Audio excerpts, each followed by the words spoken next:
Nothing makes us happier than having to keep moving it because there are so many of you. This is just wonderful. I'm so glad to be here. And having been a first-generation student myself in college, this just all has very special meaning for me as well. As everybody's been saying, the goal for the next couple of hours is just to introduce you to the some administrators of hundreds who are here to really help your students thrive, to find personal and academic success, well-being, to thrive in heart, mind, body, and spirit, as we like to say. And collectively, we hope that you'll get a sense of the wide range of resources, but mostly to leave understanding that there's no wrong door, no wrong phone number, no wrong email address if you or your student has a question or a concern that needs addressing. Everyone here is oriented towards helping you find what you need and making sure that your students can make the most of their college experience here at Williams. So one of the things I do want to also emphasize is that when we talk about what we do, we have people here who are subject matter experts, but we don't talk about what we do so specifically because we spend time trying to think about how we divide our work. On the contrary, we spend all of our time collaborating across all of our departments, programs, and services. But we wanted to make sure that if you had specific questions here today, that you're hearing from the people who really are on the ground handling all of these things and helping us come up with new ways to address problems and issues and challenges as they arise. So with that, I'm just going to turn it over. We're each going to speak for a few minutes, and then we really want to make this a conversation. I'll have our panelists introduce themselves and tell you a little bit about their work, starting with Liz. Great. Thanks, Steve. Thanks to everyone for being here. I'm delighted to have a chance to spend some time with you this afternoon. I see some familiar faces from previews or visits throughout the year last year. My name is Liz Creighton, and I'm the Dean of Admission and Financial Aid here at the college. And I sit before you today really coming at this conversation from two different perspectives. The first is as a grateful and somewhat awestruck admission officer. So I had the opportunity to be part of the team that selected the class of 2021 at Williams, and so I know just how incredible how incredibly talented and accomplished and resilient your students are. And so I want to thank you, to echo what Rob said, for all that you've done along the way to support them in their journey to Williams. And also to thank you for entrusting us with them over the next 4 years. The other perspective I bring is that of a member of our financial aid staff at Williams. And I've spent the last probably 20 plus years of my life filling out financial aid forms, either for myself when I first applied to Williams as a student way back when, for other members of my family, or working with families who are applying to Williams today. And each time I sit down to work on a financial aid form, I'm struck by a couple of things. The first is how darn overwhelming and complicated the whole process is. And the second is really how individualized the process is. So as much as there are general forms and rules and guidelines and deadlines that apply to all students who are applying for financial aid at Williams, really, it's a very personalized process, and every family's financial situation is unique, and we really try to respond to each family's situation in whatever ways we can. So rather than sit here and talking about some general financial aid information, I really just wanted to take a minute to encourage you all to use us as a resource over the next several months and next several years. My team in admission and financial aid works closely with all of my colleagues and their offices who are represented here today, as well as many other around campus. And so even if you're not quite sure where the right starting point is for a conversation or for a solution that you might be trying to work through, please know that financial aid is always a good starting point. Every student who's on financial aid at Williams has a financial aid officer assigned to your family, and they're always a wonderful first place to start. But at the end of this, I've brought a big stack of business cards, and I hope that you'll all come up and grab one and file it away. And feel free using me as a resource over the next several years as well. So I'll be happy to hear from you by phone, email, whatever the case might be at any point.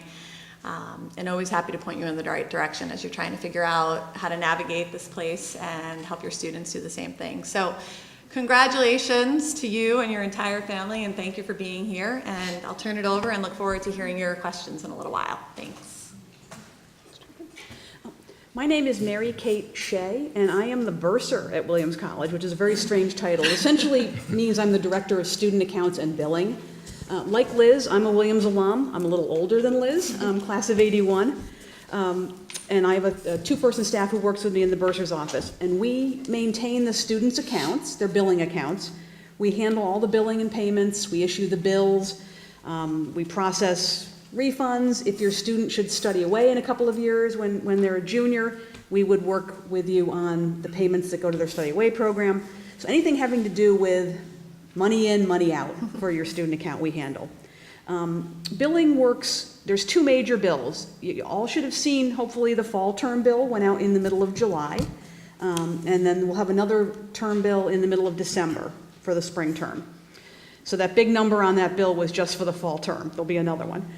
We also issue intermediate bills basically monthly during the course of the year because there are other charges besides the tuition, room and board, what we call the major charges. If your student loses their ID, if they're smoking in their room or doing something they're not supposed to do, there are fines if they lose their library books. So always look at your student's account and see if any other small charges have come on. I always tell parents too, feel free to talk to your student about who's going to pay for those, what I call the self-inflicted charges, when your student loses their ID or needs safety and security to come and open their room. You know, you're making a big financial commitment to have your student come to Williams. Maybe he or she needs to be responsible for those charges that they kind of rack up on their own. That's a conversation you can have with your student. You get your bills through what's called the Student Account Center. Is everybody here, did their student register them for the Student Account Center? Do you all have access to that? Does that sound familiar, Student Account Center? If it doesn't, talk to your student, or you can talk to me afterwards, or you can email me or call me, because it's really important that parent, guardian, if there's anybody else helping the student pay their bills, they really need to be registered for the Student Account Center. Because if you're not, we aren't supposed to talk to you about your student's bill. There's something called FERPA. It's a federal privacy law. You'll hear about that probably from some other people. And because of FERPA, if you're not registered for the Student Account Center and you call me and you have a question about your student's bill, I'm really not supposed to talk to you about it. Sometimes I do, but make sure you're registered for the Student Account Center if you're not. So all the billing is done not by paper. We're not going to mail a bill home. You'll get that through the Student Account Center. Every time we issue a bill, you'll get an email that says a bill is ready to view and pay. Don't panic if you think you've already paid your bill, because statements are issued for a student if they have a balance, if they have what's called a credit balance, which means an overpayment on their account, or if there's been any activity on the student's account, any payments or charges since the last billing statement. So if you make a payment that makes your balance 0, you're going to get a billing statement the next month because it's going to show that payment. So don't panic when you see it, but we always suggest that parents open up the bill, go into the Student Account Center when they get that notification and just check and see, what's my student's balance? Have they gotten some library fines or those kind of things that you need to talk to them about? Always look and see. You can pay your students' bills online through the Student Account Center from a checking or savings account. You can send us a check. Your student can bring us cash.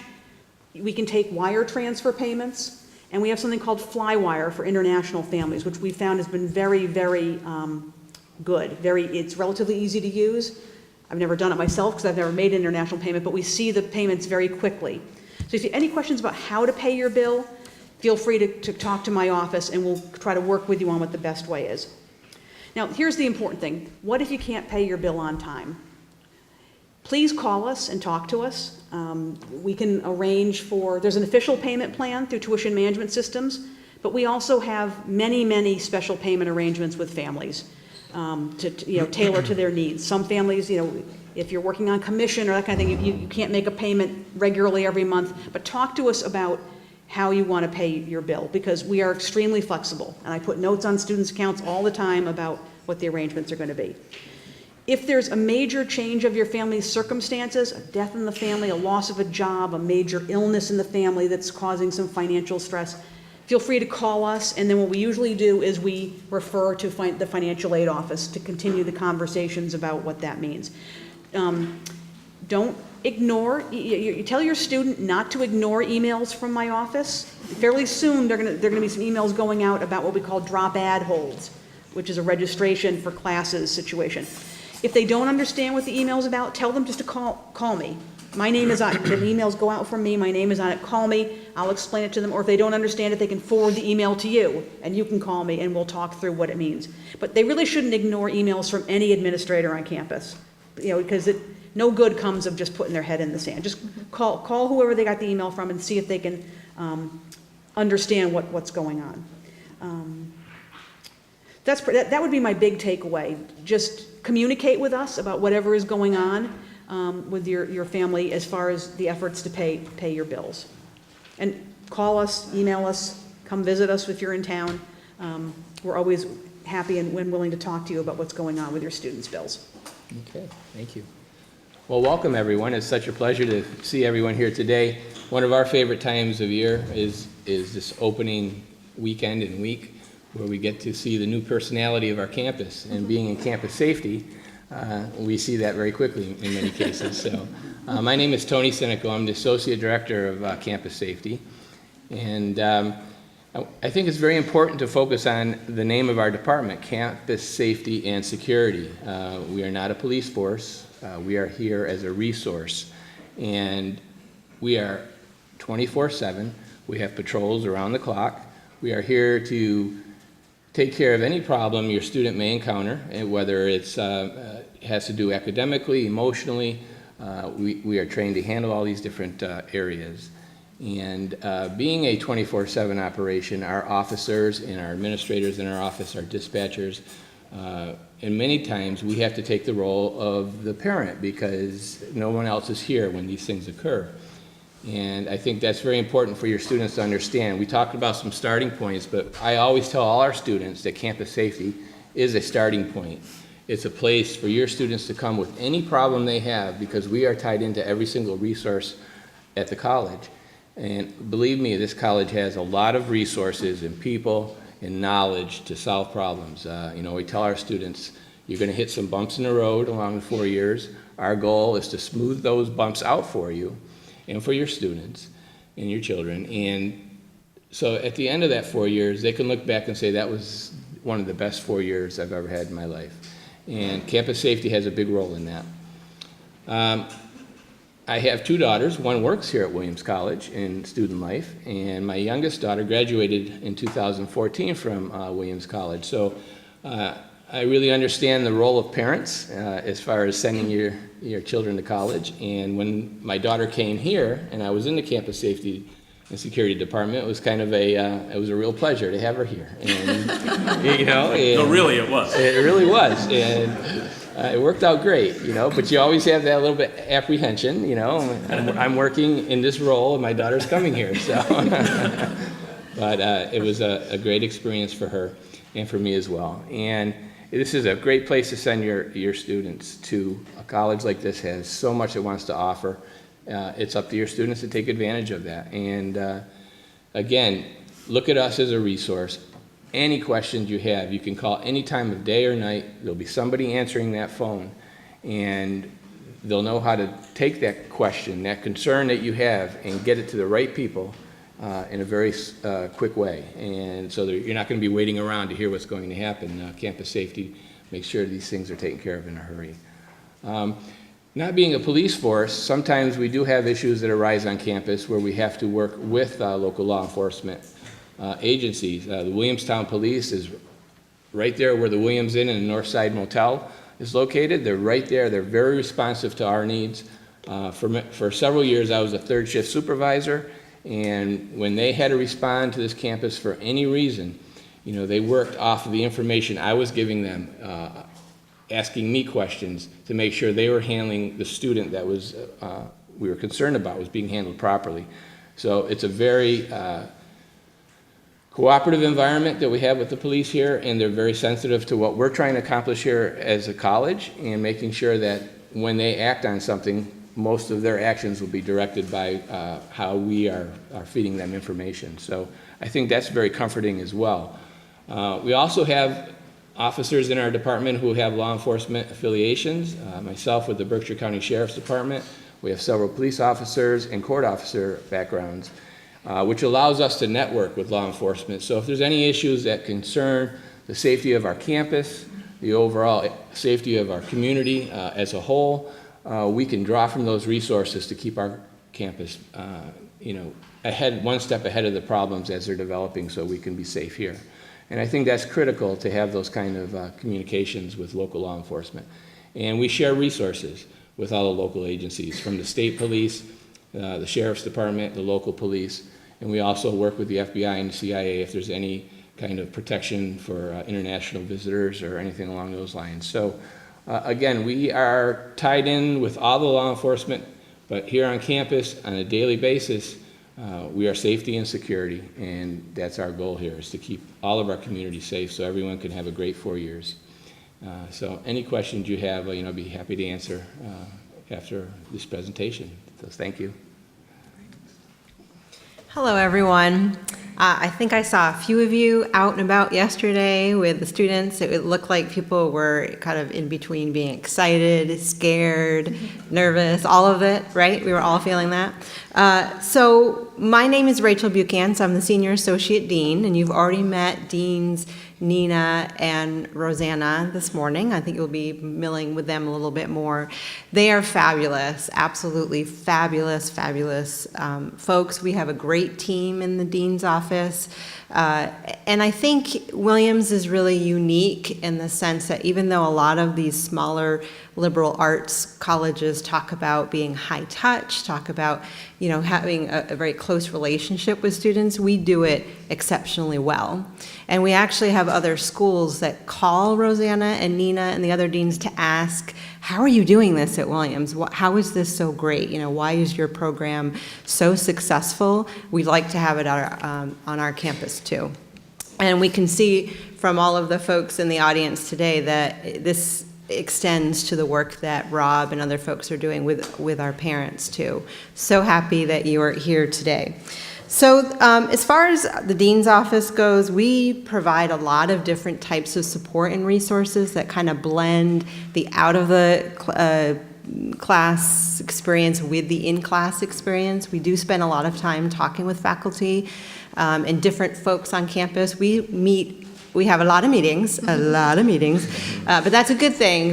I think I meet with everyone here probably weekly, maybe even more than once.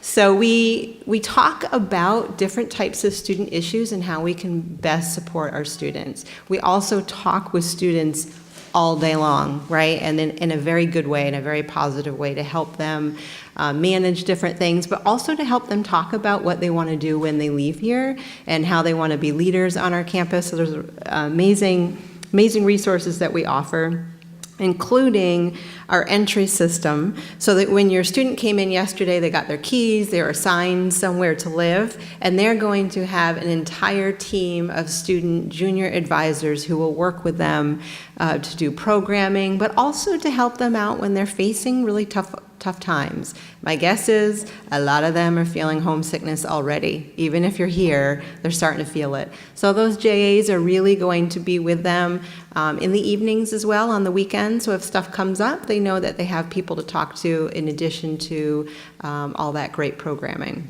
So that's really a place where the students are going to come together and bond and learn more about the campus and learn more about what kind of classes they might want to take or how to achieve balance. That is huge at Williams. We're kind of talking more about how do we thrive, how do we excel, but also take care of ourselves. So in our office, we provide support for international students in first gen, which you're all aware of, but also all students. And every dean has walk-in hours daily. So students, if they don't feel like actually making an appointment or something comes up, they can walk into our office every day of the week, Monday through Friday, and meet with the dean to discuss how they need some help. So if your student is talking with you and isn't really sure, maybe they're facing something in the classroom, they're not really sure how to talk to their faculty, or something unexpected comes up, they might just get sick and not know if they're allowed to miss class, definitely ask them if they've seen a dean yet. That's usually what we hear on campus. Are you in touch with a dean? Are you assigned to a dean?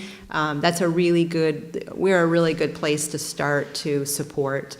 And Mary Kate did mention FERPA and that there are, obviously we can't really share a lot with parents unless we have a signed release. That doesn't mean we don't want you to call. So you can always call our office if you want to just talk something out. I am happy. You can, think of my name, Rachel Buchan's. I'm the one that likes to talk to parents as much as I can. This is a partnership. With that being said, though, your student might not call you right away, and that's going to feel like, wait a minute, I'm used to texting them 20 times a day, or we're talking and emailing them. That might be that they're very, very engaged. So just remember that they're going through a lot being here, but we have their back, right? We are really there to help support those students once you leave campus and send them on their way. So I'm really happy that you're here, like I said, and hope you can ask us some questions or we can provide you some more support. Thank you very much.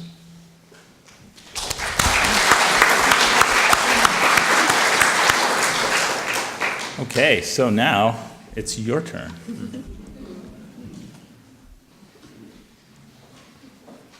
Just takes one to break the ice. Yes, sir.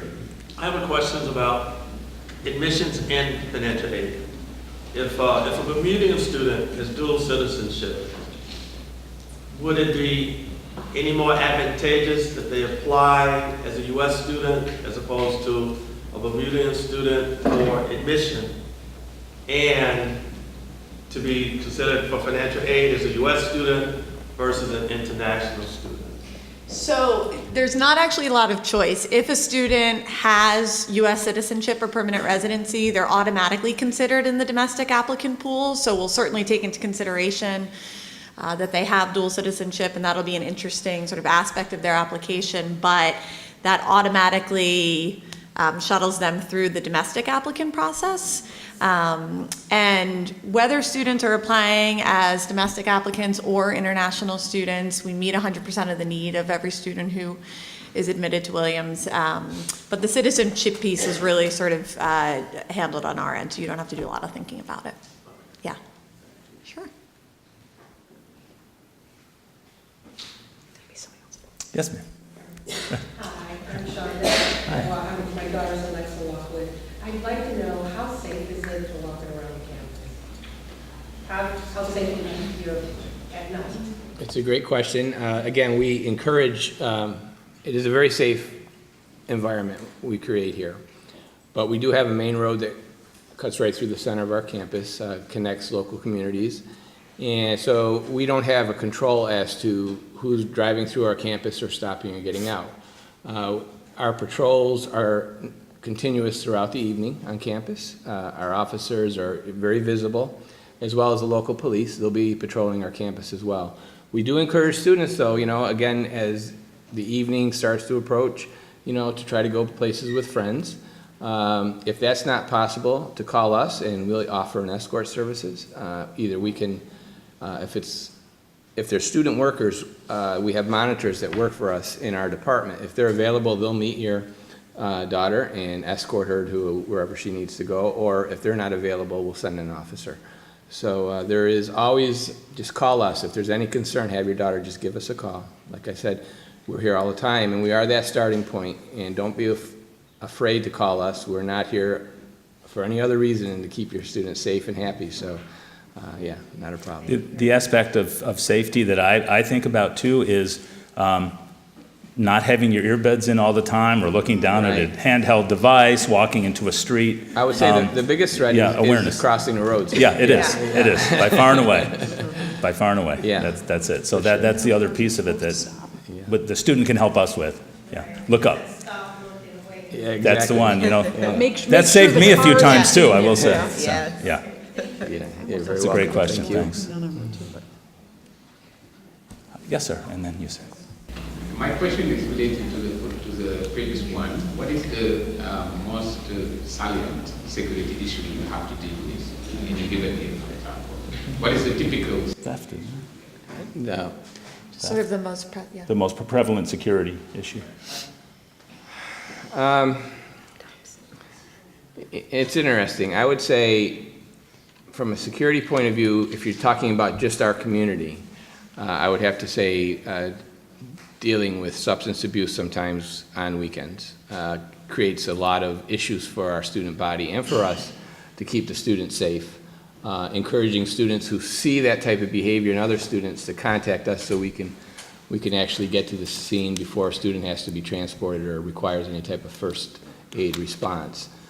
From a larger community perspective, it's people who are coming to our campus who aren't familiar with our campus, may have intentions other than just visiting and playing nice, so to speak. So we have to keep an eye out for that, and it's fairly easy for us to pick out when somebody doesn't belong here by their behavior, because the Williams community sort of develops their own personality, how they move around campus, how they interact with everyone here. And people who aren't familiar with that kind of stand out a little bit. So, you know, we keep an eye out for that too. But a lot of times it's just making sure that our students are looking after each other, and when they see behavior that's starting to become dangerous, to let us know. Because we'd like to get there as early as possible, not to allow that behavior to progress where it has to have I mean, there's some, I outside was going to say, there's some common sense things students Yeah. can do too. Make sure you lock your bike.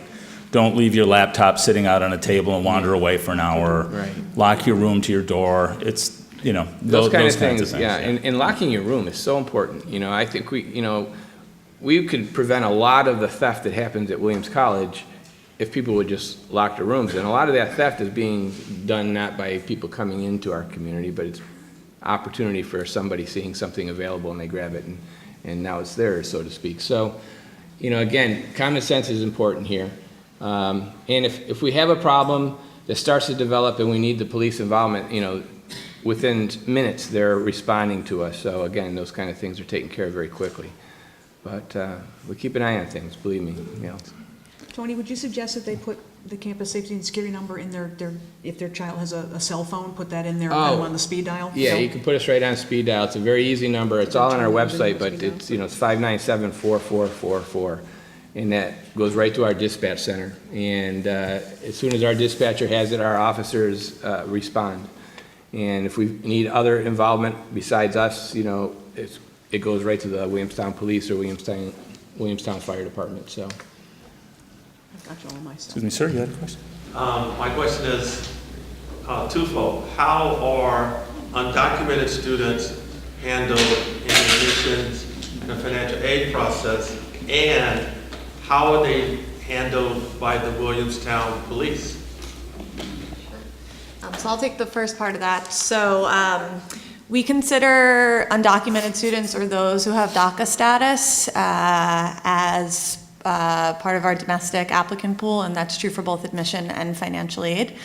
And then, Tony, do you want to speak to the security piece? Yeah, again, here, in those instances, you know, everyone who's a student here, we're neutral on that, and the police usually don't take that any farther than, you know, what was it they're being looked at for at that point. You know, did they commit a traffic violation? You know, did they get hurt? And the police are involved in that injury. And they're a Williams College student, and the police are very good at, you know, following that guideline as well. The student status is going to be the That's the primary. piece they pay attention to. And I just want to add that a very small number at Williams and most colleges would even know who they are. Yeah. And Yeah. Dean Rosanna Farrow works with them, and so the students know to go to her, and they have these meetings to kind of talk through if there's any crazy changes happening, you know, what is the college doing to support them? And we brought in speakers from outside. We've brought in a lot of resources to help a lot of our more vulnerable Right. populations. I mean, most of the folks you'll hear from today don't know which students have what status. I don't even know. I mean, We don't know, Rosanna so reports I to don't. me, and I don't Yes. know the Yeah. names, so. So, And the one thing with the local police department, they're as interested in having a successful student body here at Williams as we are, because that's good for their department as well. So it was a very close working relationship in so many areas like that. So, it's a great question, thank you. yeah. My wife has a question. Do students have curfews on campus? Nope. No. Nope, that's part of the Sigh. responsible freedom No. they have now, right? But the JAs do a really good job talking to students about the importance of sleep. And I think there's some other folks are going to be talking this afternoon about the, so Yes. we're talking about that, yes. Sleep and self-care is a Sleep huge and part of that, right, Wendy? Self-care. Thank you. Self-care. Just getting brownie points with my colleague back there.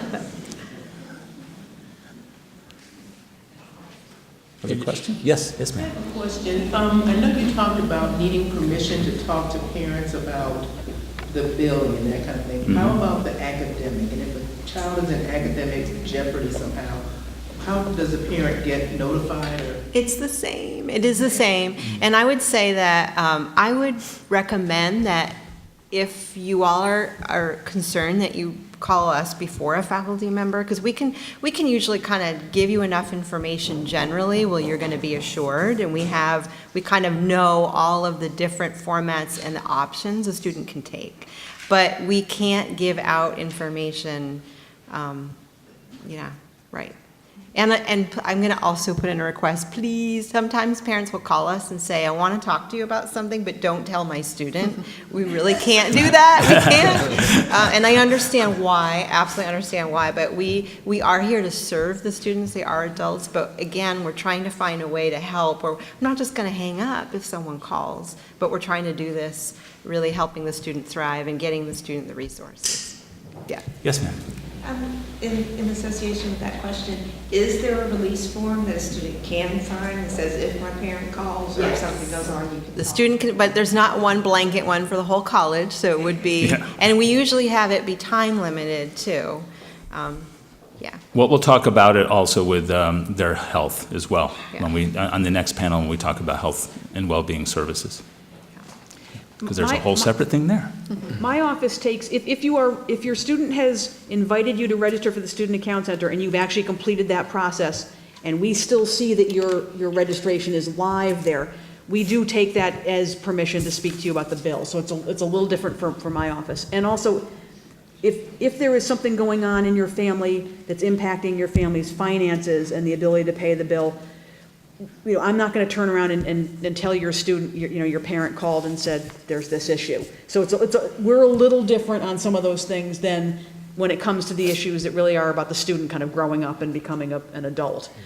So if there is something going on financially, you can talk to us. I will probably share that with the financial aid office or ask you to share that with the financial aid office, but we don't necessarily then have to turn around and tell the student, your parent or guardian called and said that this is going on. That is something we can keep some level of privacy on those conversations. And the dean's office also has emergency funds for things that are unexpected too.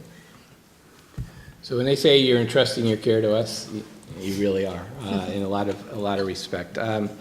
Also, sometimes the bill will tell a story. As we talked earlier, there'll be some charges on there, and that story can be discussed with your student, with your child as well. But in many cases, parents find out what's really happening sometimes by the bills they receive. Right. So. Parent will call me and say, what's this fire safety violation? And I can't tell you what your student did that got it. Then I usually say, would you talk to your student and ask them what got that violation? Or if there's parking fines, talk to them about why they have the parking fines. Because we can't share more than just that there was a chart. You can see what the charge is, but we can't share really what the background is on it. Even Tony, as a security officer and parent, had to go through this. Right. Exactly. I don't recall her ever having it. Exactly. And one of the questions the deans ask students routinely, have you talked to your family about this yet? Yeah. So if there's anything they're sharing with us that we're like, I think you're, so we're really, should share it. really encouraging them as well. And parking fines, as your students are in their second, third, or fourth year, they can have vehicles here. Something to really keep track of, because we've had some students with parking fines that have exceeded $4,000, and you should see the phone call we get when that bill shows up, so, yeah. Not for Yes, first years. that gasp was appropriate. Yeah, they collect up pretty fast. Questions? Do we want to take a few minutes in between panels? Get some refreshments and a break? Well, thank you all very much, panelists, and thank you for the great questions. Thank you.